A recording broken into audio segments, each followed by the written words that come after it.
11. Kultivasi Dewa Cahaya. Kultivasi Dewa Cahaya adalah jalan kultivasi yang menggunakan cahaya. Garis besar yang membedakannya terletak pada cara peningkatan kultivasi ini. Umumnya kultivasi membutuhkan sumber daya untuk membantu perkembangan seorang pendekar. Tetapi kultivasi Dewa Cahaya tidak demikian. Kultivasi Dewa Cahaya hanya membutuhkan cahaya di sekelilingnya untuk diserap ke dalam tubuh. Cahaya-cahaya yang diserap itu adalah sebagai energi untuk berkultivasi. Jelasnya, kultivasi Dewa Cahaya adalah kultivasi versi licik dan simpelnya. Karena untuk berkultivasi pun ia tidak membutuhkan apapun apalagi pil atau obat-obatan. Dalam dunia persilatan, bisa dibilang hanya Jian Chen yang bisa berkultivasi Dewa Cahaya jika mengecualikan gurunya. Karena kultivasi Dewa Cahaya sendiri sebenarnya memang diajarkan gurunya pada Jian Chen. Gara-gara kultivasi ini juga Jian Chen jadi salah satu jagoan di usia yang sangat muda. Ini benar-benar sensasi yang aku sukai. Jian Chen sudah hampir selesai meningkatkan satu meridiannya. Mata dia terpejam dengan posisi duduk bersila. Jika ada seseorang yang melihat kondisi Jian Chen sekarang, maka dia akan menemukan ada butiran-butiran cahaya yang muncul di sekeliling tubuh Jian Chen. Butiran-butiran cahaya itu tercipta di udara kosong dan membentuk bulatan kecil berwarna emas. Bulatan cahaya kecil itu melayang di udara lalu tak lama bergerak dan masuk ke dalam tubuh Jian Chen. Setiap bulatan kecil cahaya yang diserap Jian Chen akan terasa hangat pada tubuhnya. Jian Chen kemudian mengalirkan energi cahaya itu pada salah satu meridiannya. Tidak berangsur lama satu meridian Jian Chen sudah mencapai maksimal dan telah ditingkatkan. Mata dia terbuka perlahan diikuti senyuman yang lebar. Jian Chen baru saja bertapa selama 5 jam tetapi tubuhnya sudah merasakan peningkatan yang signifikan. Bukankah ini terlalu licik dalam berkultivasi? Aku bahkan tidak membutuhkan pil yang diberi ketua klan. Kultivasi ini benar-benar bisa membuat seseorang bisa berada di puncak dunia persilatan. Harus Jian Chen akui. Selain dia tidak membutuhkan sumber daya apapun, kultivasi Dewa Cahaya membuatnya meningkat kuat lebih cepat. Peningkatan satu meridian misalnya, seorang yang di tingkat rendah seperti Jian Chen seharusnya membutuhkan waktu paling lambat 3 harian tetapi Jian Chen bisa melakukannya dalam beberapa jam saja. Ini membuktikan bahwa kultivasi Dewa Cahaya adalah kultivasi yang hebat. Sekarang, tinggal 7 meridian lainnya. Setelah itu aku bisa naik ke tahap awal kultivasi Dewa Cahaya. Jian Chen tidak berhenti di sana setelah ia meningkatkan satu meridiannya. Ia melanjutkan lagi bertapa dan menyerap cahaya di sekelilingnya seperti sebelumnya.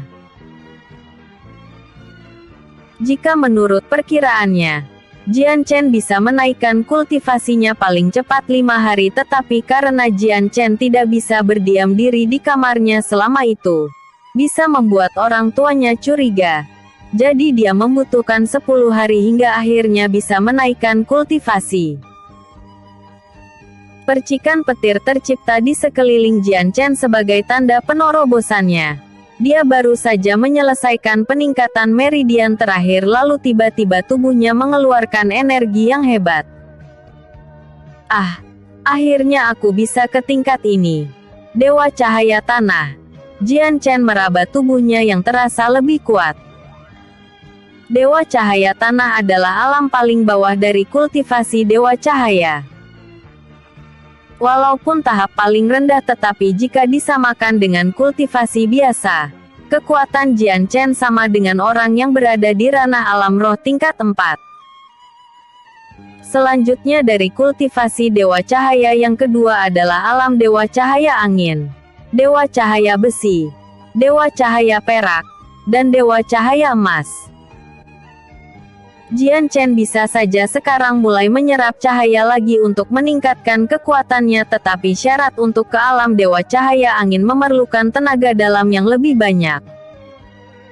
Contohnya seperti sekarang, Jian Chen bisa menerobos kultivasi karena kapasitas tenaga dalamnya yang sudah 10 lingkaran. Sedangkan untuk masuk ke alam Dewa Cahaya Tanah hanya membutuhkan 8 lingkaran saja. Untuk masuk ke alam Dewa Cahaya Angin, kira-kira Jian Chen harus menambahkan kapasitas tenaga dalamnya sebesar 30 lingkaran. Itu berarti ia membutuhkan 20 lingkaran lagi hingga bisa menerobos. Jian Chen kemudian memutuskan keluar kamarnya. Ia menemukan ternyata hari sudah pagi. Jian Chen memang berkultivasi hampir semalaman. "Sayang, kamu sudah bangun." Suara lembut dan merdu terdengar oleh Jian Chen. Ia menoleh dan menemukan ibunya yang memanggilnya. Jian Ran baru saja hendak ke kamar Jian Chen.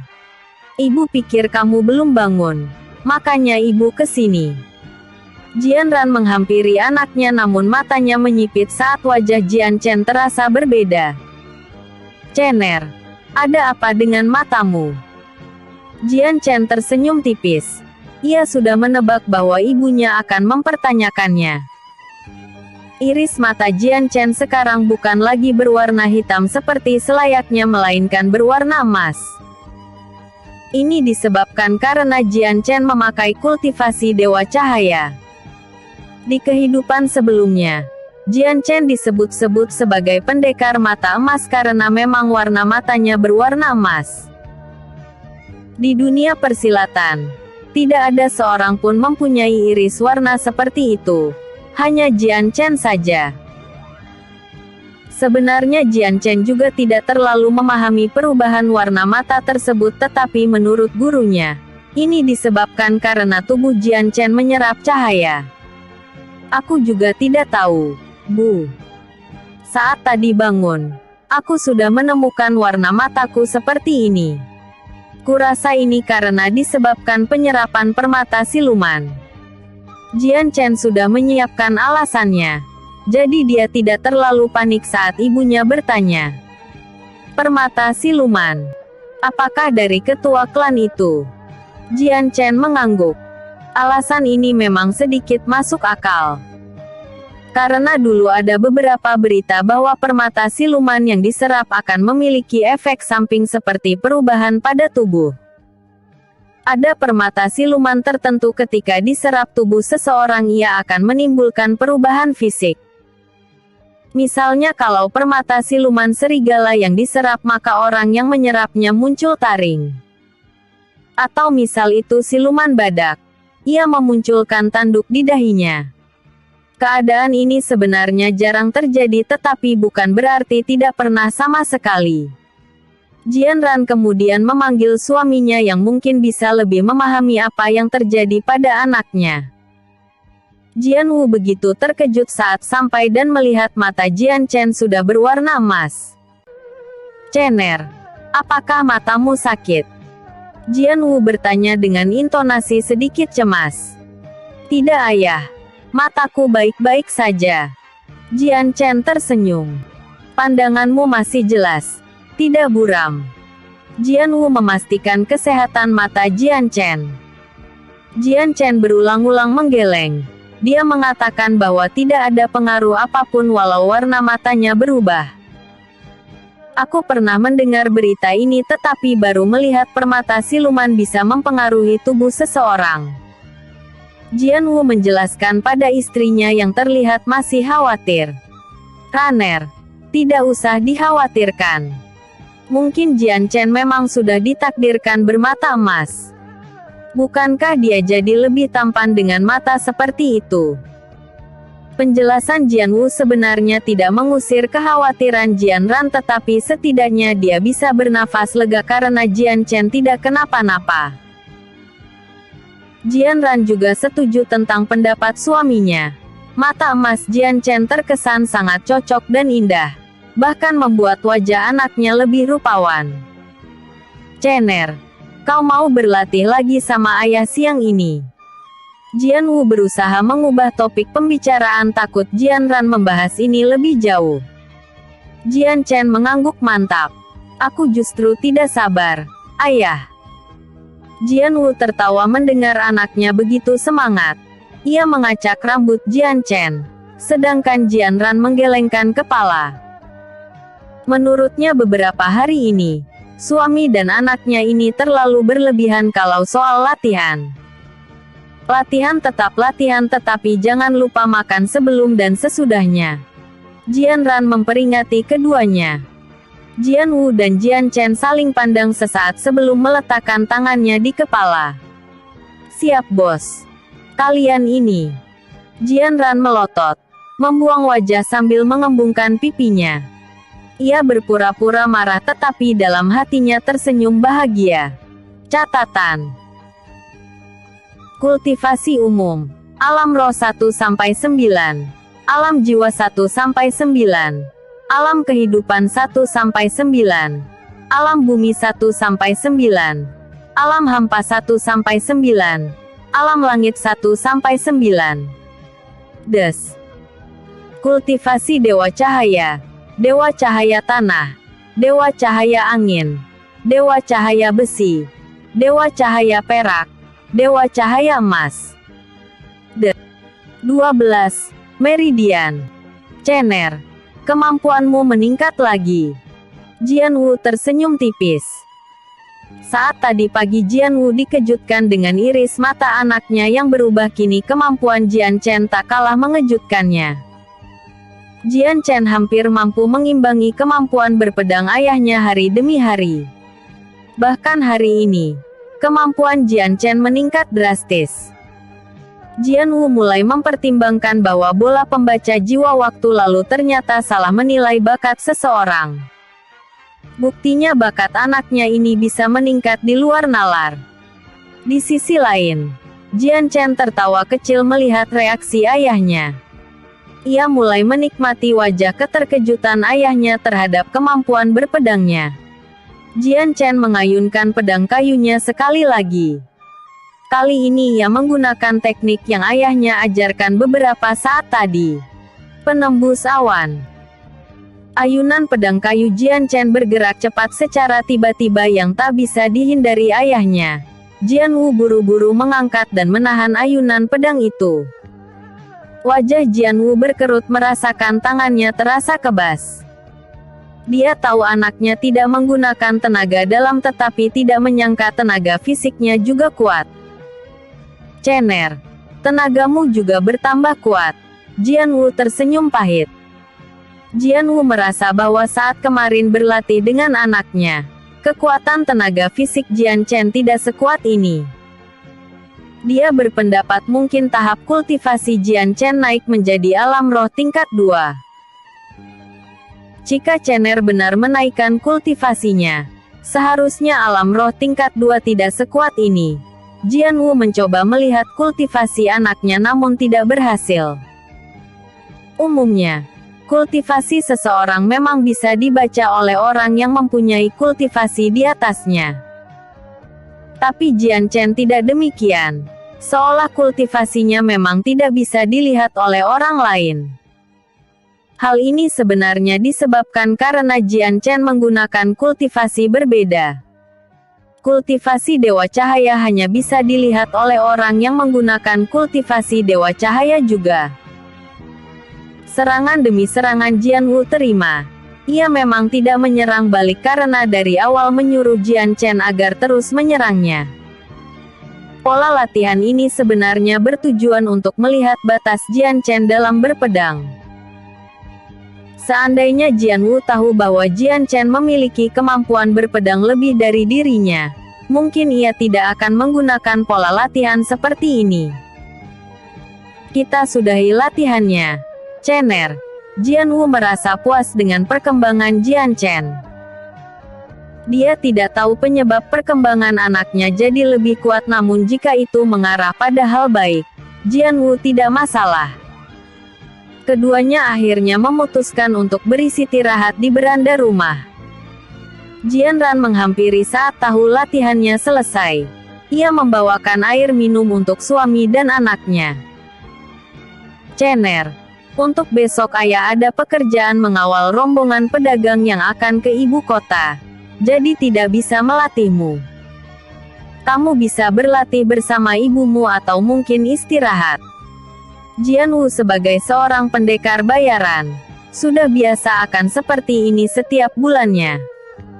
Jianwu berada di ranah alam jiwa tahap 9. Untuk seorang pengawal, kultivasinya sangat dibutuhkan. Umur Jianwu sekarang 30 tahun.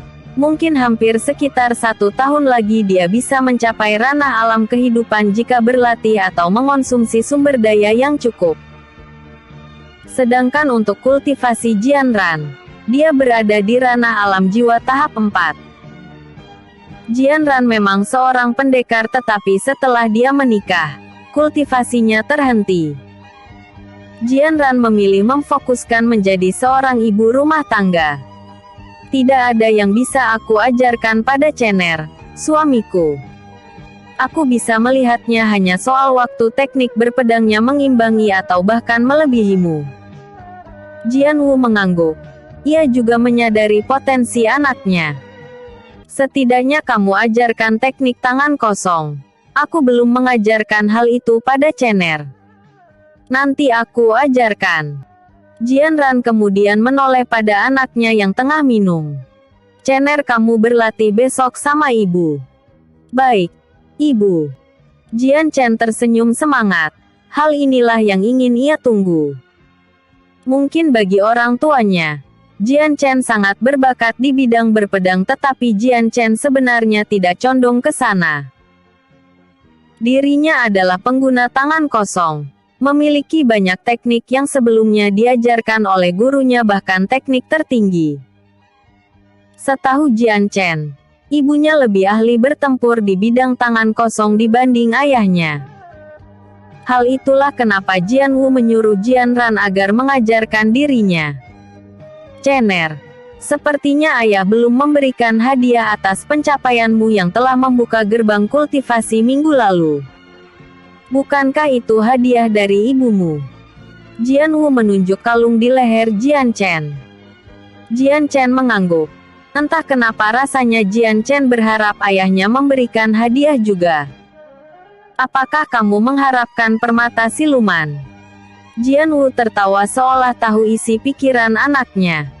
Aku tahu kamu ketagihan dengan tenaga dalam yang meningkat. Ayah akan memberikan ini padamu. 3 buah permata siluman diberikan pada Jian Chen secara cuma-cuma. Saat ayah berburu di hutan klan Jian, kebetulan ayah mendapatkan siluman 10 tahunan. Meski tidak seberharga dengan permata ketua klan sebelumnya, senya ini bisa meningkatkan kapasitas tenaga dalammu. Kemudian Jianwu mengatakan sebagai inspirasi untuk anaknya. Jika Jian Chen mencapai terobosan ke tingkat yang lebih tinggi, dirinya akan memberikan permata siluman lagi dan jumlahnya akan lebih banyak dari sekarang. Meningkatkan kapasitas tenaga dalam memang bagus, Cener. Tetapi kau harus ingat pondasi 8 meridian lainnya saat akan melakukan terobosan. Jelasnya, 8 pondasi meridian dalam kultivasi harus ditingkatkan semua tanpa ada yang dilewatkan satupun. Ini karena selain membuatnya bisa naik ke tahap kultivasi selanjutnya dengan mudah, juga membuatnya bisa mengeluarkan kemampuan maksimal dari tahap kultivasi tersebut. 8 pondasi meridian adalah hal yang wajib ditingkatkan terus-menerus oleh seorang pendekar. Di malam harinya, Jian Chen langsung memurnikan 3 permata siluman dari ayahnya tadi ke dalam tubuhnya. Awalnya wajah Jian Chen senang karena begitu mudah mendapatkan permata dalam waktu dekat sehingga bisa menaikkan kultivasi, tetapi wajahnya segera berubah menjadi kesal. Apa-apaan? Aku menyerap 3 permata siluman 10 tahun dan hanya menciptakan 3 lingkaran saja. Jian Chen tak bisa menahan diri untuk mengumpat. Walaupun Jian Chen tahu apa penyebabnya, tetapi tetap saja saat kejadian terjadi ini terasa menyebalkan. Seharusnya jika itu orang lain. 3 permata siluman yang dipegang Jian Chen sekarang bisa menciptakan setidaknya 9 lingkaran. Atau permata siluman 30 tahun milik ketua Jian Ya, umumnya dapat menciptakan setidaknya 20 lingkaran. Jian Chen tahu penyebabnya hal ini karena lingkaran tenaga dalamnya lebih besar dibanding orang pada umumnya. Lingkaran tenaga dalam adalah satuan tenaga dalam yang tercipta di dalam tubuh pendekar. Lingkaran tenaga dalam Jian Chen memiliki luas yang besar dari pendekar biasanya. Menurut gurunya dulu, 1 lingkaran tenaga dalam Jian Chen sama dengan 3 lingkaran tenaga dalam di tubuh orang lain. Masalahnya adalah untuk menerobos ke ranah Dewa Cahaya Angin tetap harus 30 lingkaran menurut hitungan tenaga dalam Jian Chen. Jian Chen hanya bisa menghela nafas panjang. Dia seharusnya sadar, tidak ada orang kuat dalam waktu singkat.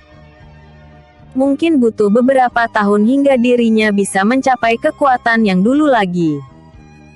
Yang bisa dilakukan sekarang yaitu fokus pada meningkatkan jumlah tenaga dalamnya.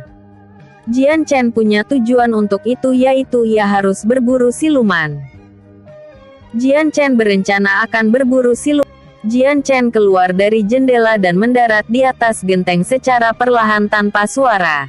Jian Chen bisa meringankan tubuhnya seringan mungkin sehingga ketika berjalan di genteng pun ia menyamarkan bunyi yang keluar.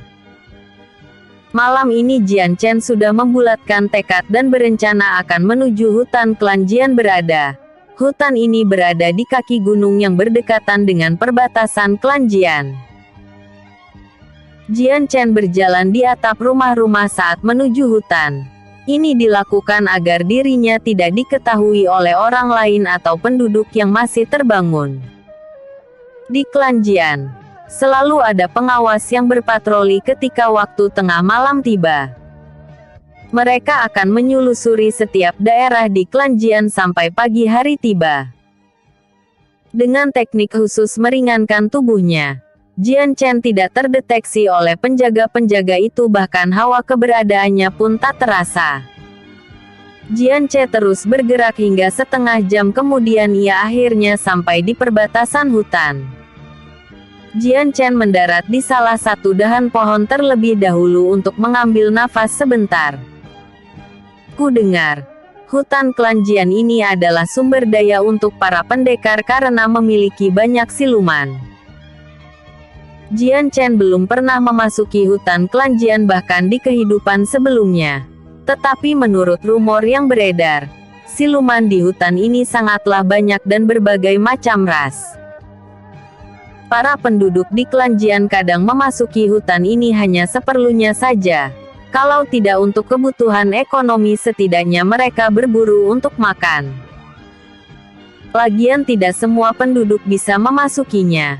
Hanya seorang pendekar dengan kemampuan tertentu yang biasanya masuk.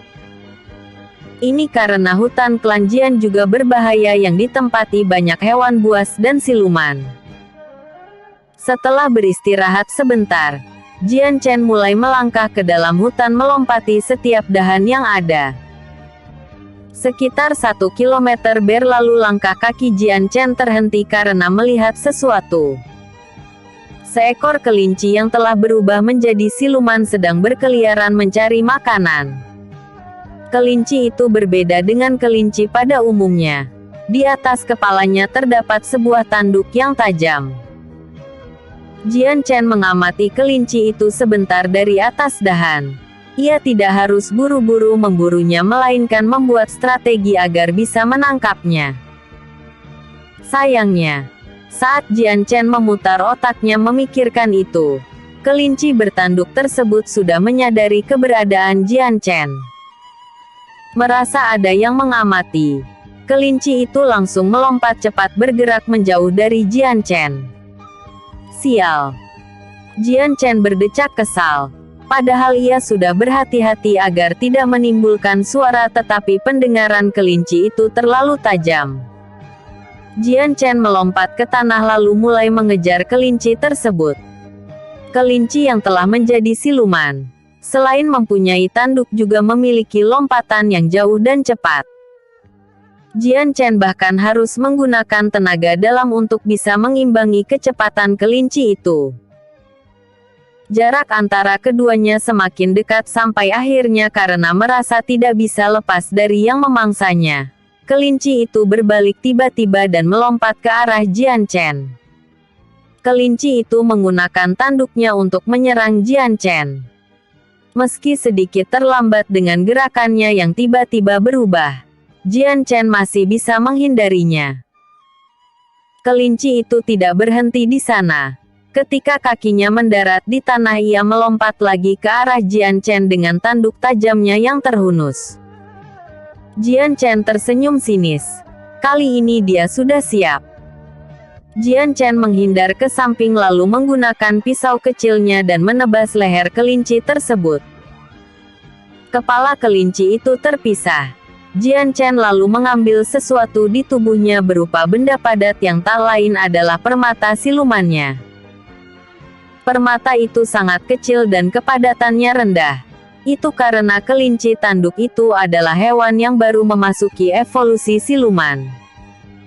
Umurnya sekitar 1 tahunan, jadi kalaupun dijual, mungkin harganya tidak seberapa.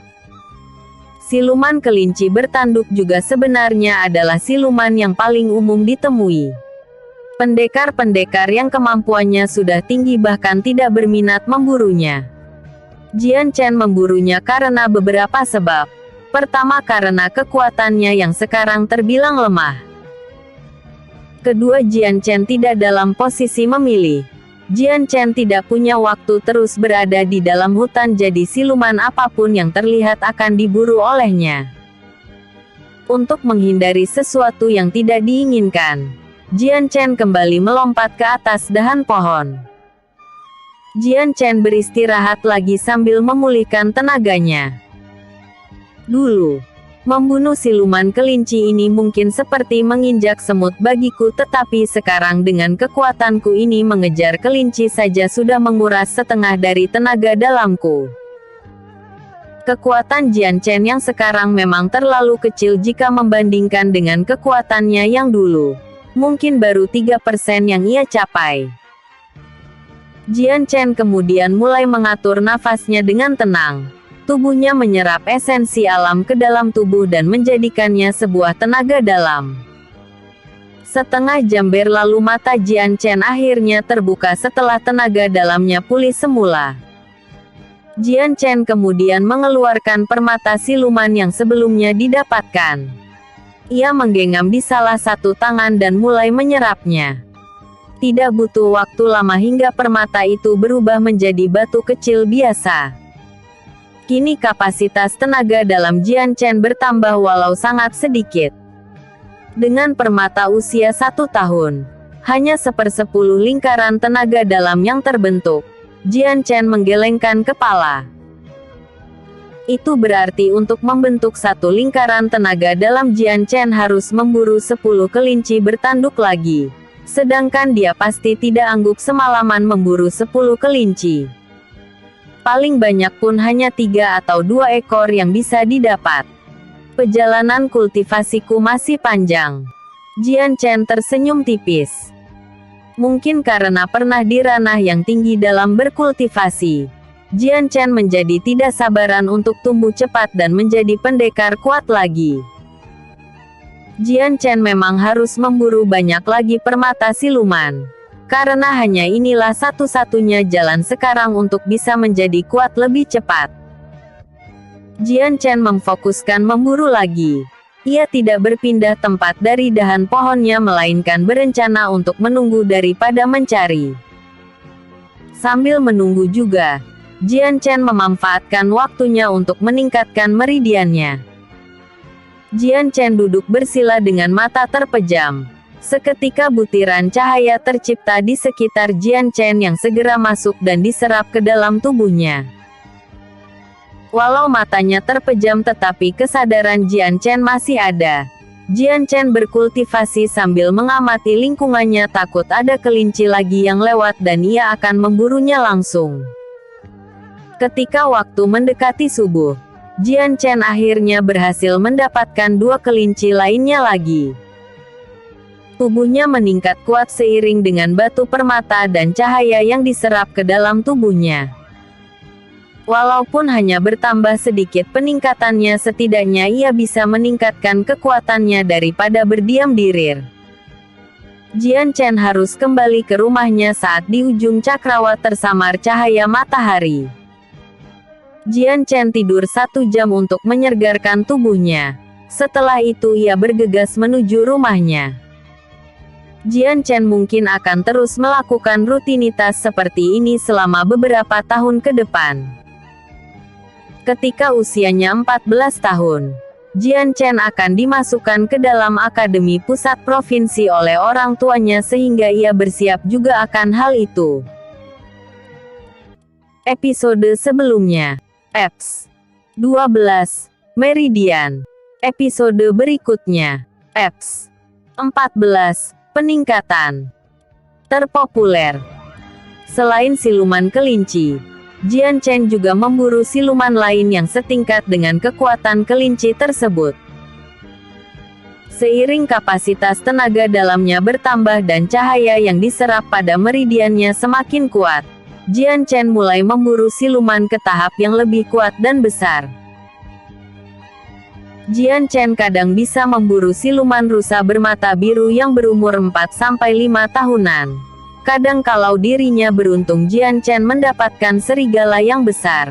Ukuran dan permata silumannya jauh lebih besar dan padat. Jika awalnya Jian Chen hanya bisa memburu 2-3 siluman setiap malamnya, kini dirinya bisa memburu bahkan 10 siluman dengan rata-rata mereka berumur 5 tahunan per malam. Kira-kira membutuhkan waktu hampir 5 bulan hingga Jian Chen bisa memasuki kultivasi alam selanjutnya, yaitu Dewa Cahaya Angin. Alam Dewa Cahaya Angin mempunyai kesamaan dengan seseorang yang telah mencapai alam roh tahap 9. Jian Chen di umur hampir 13 tahun bisa ke tahap tersebut adalah sesuatu yang langka, bahkan bisa dibilang jenius yang tinggi. Pemburuan Jian Chen terhadap siluman pun terus berlanjut dan setiap memburu ia akan mendapatkan permata yang jauh lebih banyak dari sebelumnya. Walaupun pemburuan siluman ini terkesan berlebihan, tetapi pada dasarnya tidak ada yang melarang. Tidak ada peraturan hukum seorang pendekar dilarang membunuh siluman, bahkan kalau perlu siluman memang harus dibasmi. Siluman memang berbeda dengan hewan buas. Siluman cenderung lebih agresif dan semua siluman relatif pemakan daging, bahkan kelinci yang Jian Chen buru lalu termasuk di antaranya. Menurut sepengetahuan Jian Chen, hampir setiap tahunnya manusia bisa dibunuh siluman lebih banyak dari manusia yang membunuh manusia. Siluman kadang bisa menyerang bahkan ke kota sekalipun. Garis besarnya, membunuh siluman juga bisa dibilang membantu pemerintah dalam menaikkan taraf hidup penduduknya. Siluman hampir menguasai di daratan benua ini. Bahkan hampir setiap wilayah pasti berdekatan dengan hutan yang dipenuhi siluman, dan itu termasuk klan Jian. 1 tahun lebih berlalu semenjak Jian Chen telah menerobos ke alam Dewa Cahaya Angin. Jian Chen melakukan terobosan lagi dan kini memasuki alam Dewa Cahaya Besi. Alam Dewa Cahaya Besi sama dengan kekuatan yang telah mencapai alam jiwa tahap 5. Jian Chen menerobos di usia 14 tahun. Ini bukanlah dikatakan jenius lagi, tetapi sesuatu yang langka bahkan di daratan benua ini. Jian Chen bersyukur tentang kultivasinya yang tak bisa dibaca oleh orang lain, meski orang tersebut memiliki kultivasi jauh di atas Jian Chen sekalipun. Seolah tingkat kultivasi Jian Chen menggunakan teknik khusus yang bisa menyembunyikan kultivasinya. Di sisi yang lain, tubuh Jian Chen juga telah memiliki tenaga dalam sebanyak 100 lingkaran setelah menerobos. Bahkan tenaga dalam ayahnya tidak sebanyak ini apalagi ibunya. Sebenarnya, jika seseorang berada di tahap alam jiwa, kebanyakan lingkaran tenaga dalam hanya 50-70 lingkaran. Ini karena mereka yang menggunakan kultivasi umum tidak boleh memiliki kapasitas tenaga dalam yang terlalu banyak. Kapasitas tenaga dalam yang melebihi kultivasi seseorang mengakibatkan matinya organ dalam jika digunakan terus-menerus. Di kasus tertentu tenaga dalam yang berlebih membuat seseorang bisa lumpuh bahkan mati. Kasus Jian Chen adalah pengecualian karena dia menggunakan jalan kultivasi yang berbeda. Menurut gurunya, kultivasi Dewa Cahaya bisa menampung kapasitas tenaga dalam yang lebih banyak karena tidak memakai sumber daya saat peningkatan meridian. Saat pagi hari tiba ketika Jian Chen baru saja menerobos tadi malam, senyuman lebar menghiasi wajahnya. Sulit rasanya untuk menahan kebahagiaan atas pencapaiannya yang telah menerobos. Dulu, Jian Chen mencapai alam Dewa Cahaya Besi sekitar usia 20 tahun namun kini perbandingannya cukup jauh yaitu 12 tahun. Jian Chen tidak sabar menunjukkan kekuatannya di luar. Cener, kekuatanmu bertambah lagi. Nafas Jian Ran tertahan saat melihat perubahan mencolok pada anaknya. Jian Ran sedang memasak saat anaknya keluar dari kamar. Ia terkejut dengan pembawaan anaknya yang berbeda. Mungkin dia tidak bisa membaca kultivasi Jian Chen tetapi dirinya bisa merasakan energi besar di dalam tubuh anaknya. Jian Chen tersenyum canggung. Kekuatannya sekarang memang terlalu mencolok karena melewati ranah alam kultivasi. Loncatannya dari alam roh tahap 9 ke alam jiwa tahap 5 terlalu lebar dan signifikan. Aku hanya berlatih lebih giat, Ibu. Jian Chen tersenyum selebar mungkin untuk menutupi kecanggungannya. Oh, kau telah melakukan terobosan lagi. Apakah sekarang kamu lebih kuat dari Ibu? Cener. Jian Ran tersenyum lembut.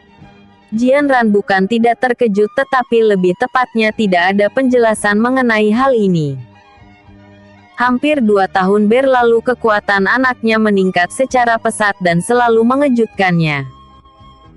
Keterkejutan yang sering dilihat dari anaknya secara terus-menerus membuat Jian Ran semakin terbiasa melihat perubahan itu. Bahkan kalau Jian Chen sekarang bisa terbang di depannya sekalipun, Jian Ran tidak akan kaget.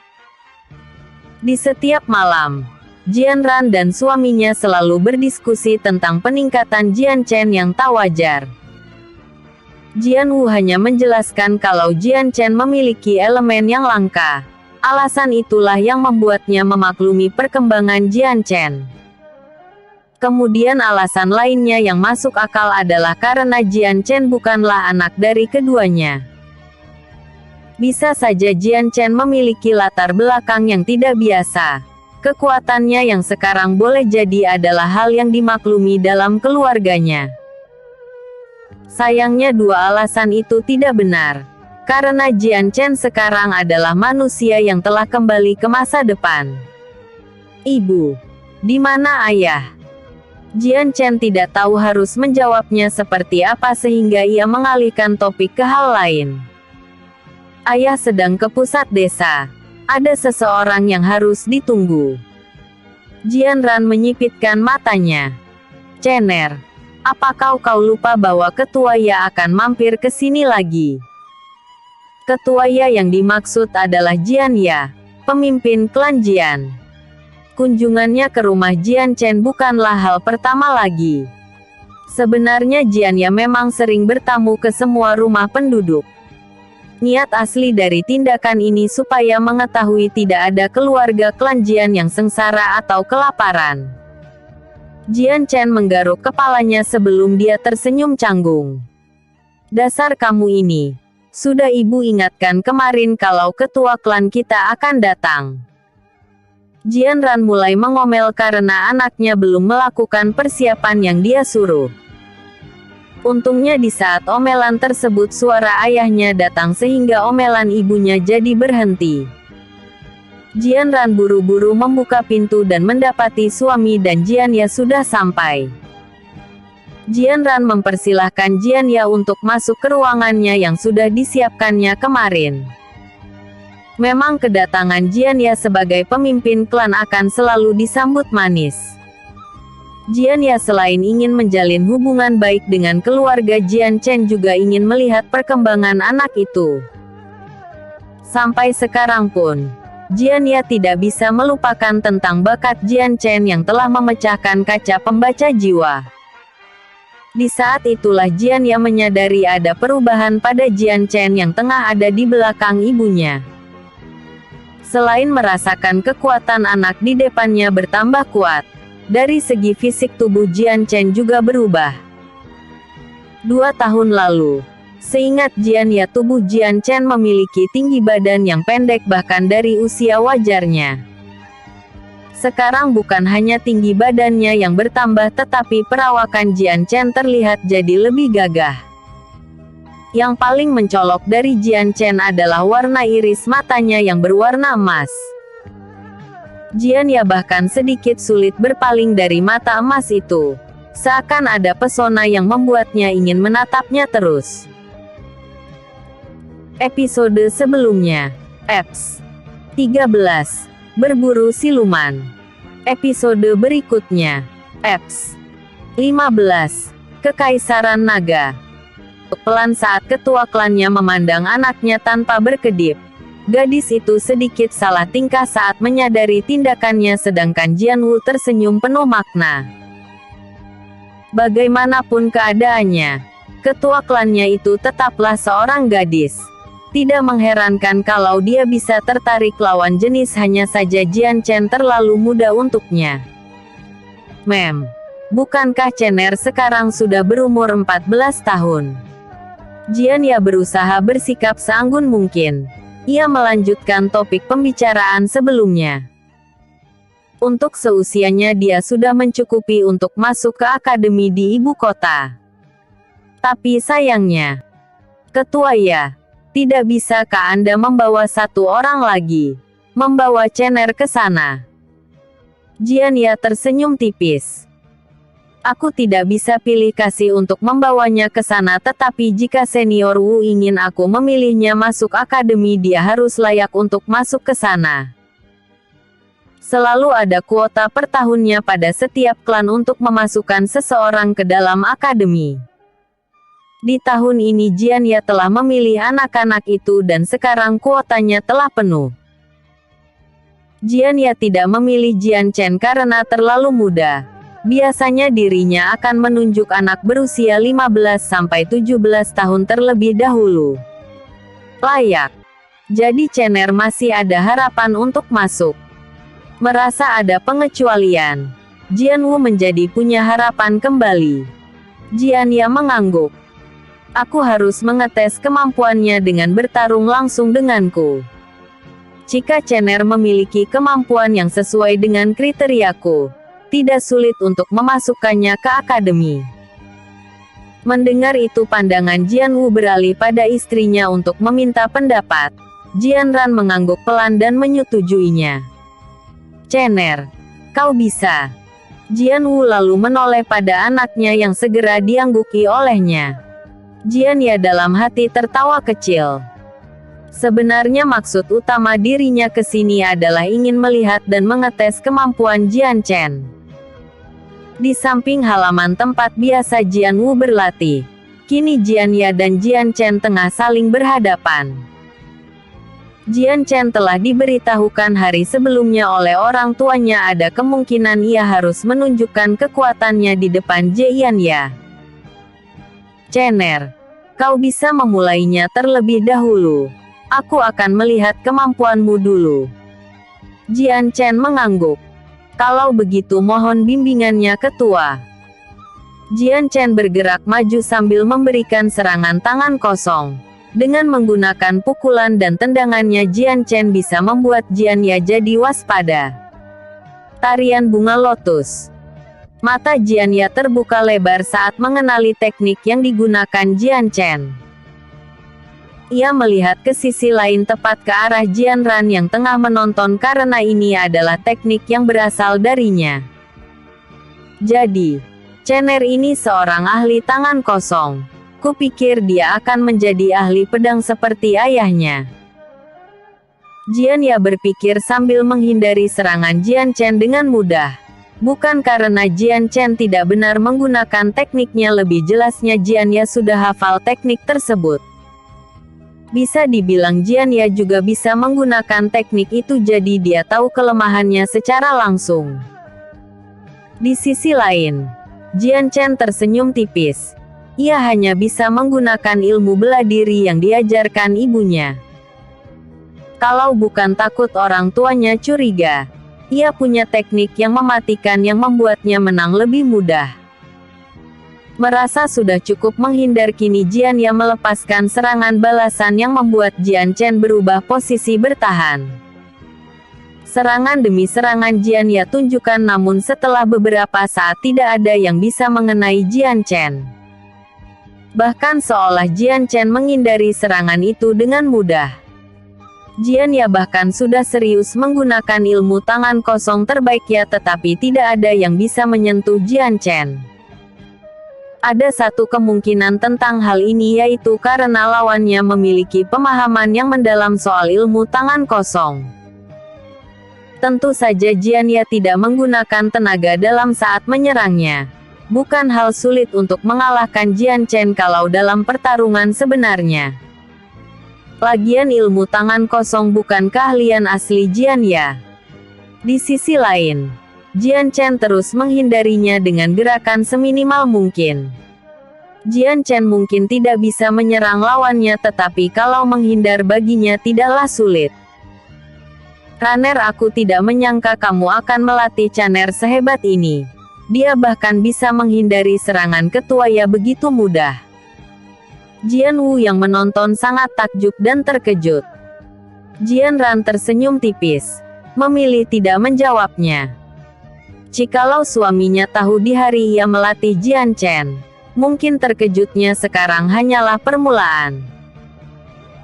Masih teringat di hari pertama Jian Ran mengajarkan anaknya ilmu tangan kosong. Setiap ia menunjukkan tekniknya pada anaknya, Jian Chen langsung bisa menirunya secara sempurna dalam sekali percobaan. Bahkan saking sempurna teknik yang ditiru Jian Chen, Jian Ran jadi mendapatkan pemahaman lebih mendalam tentang ilmu tangan kosong. Chener, kau bisa masuk ke akademi tahun sekarang. Jianya tidak harus menang dalam mengakhiri pertandingan ini. Setelah mengetahui Jian Chen sangat berbakat, dia memutuskan untuk menerimanya sebagai kandidat yang akan masuk ke akademi. Jian Chen tersenyum bahagia mendengar itu. Ia langsung membungkuk dan mengucapkan terima kasih berulang-ulang. Tidak perlu seperti itu, Chener. Jianya tersenyum hangat. Sudah sepatutnya orang berbakat sepertimu memang layak ke akademi ibu kota. Ibu kota yang dimaksud Jianya adalah kota Qianshan yang merupakan ibu kota dari Provinsi Naga Petir. Provinsi Naga Petir sendiri merupakan salah satu dari 12 provinsi dari Kekaisaran Naga yang ada di benua timur.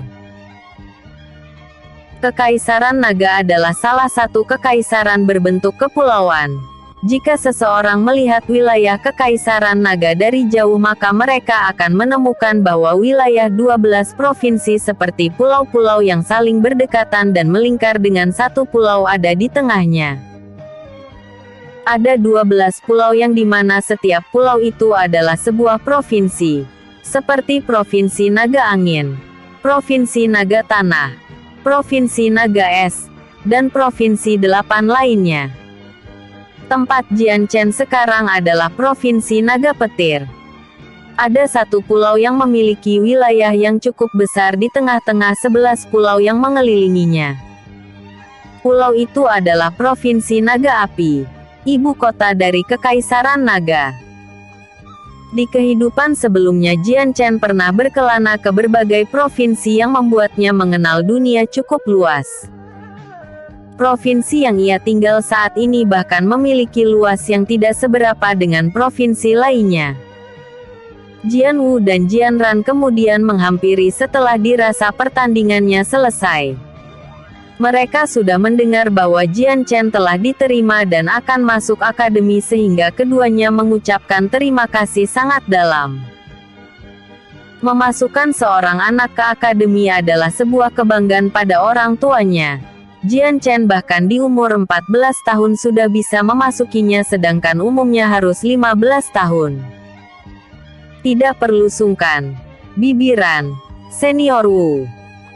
Chener adalah anak berbakat justru jika kita mengekangnya di sini setahun lagi membuatnya tidak berkembang semestinya. Di akademi seseorang akan belajar banyak hal dan salah satunya adalah ilmu bela diri. Membiarkan Jian Chen masuk lebih cepat adalah pilihan yang tepat karena dapat membuatnya lebih berpotensi.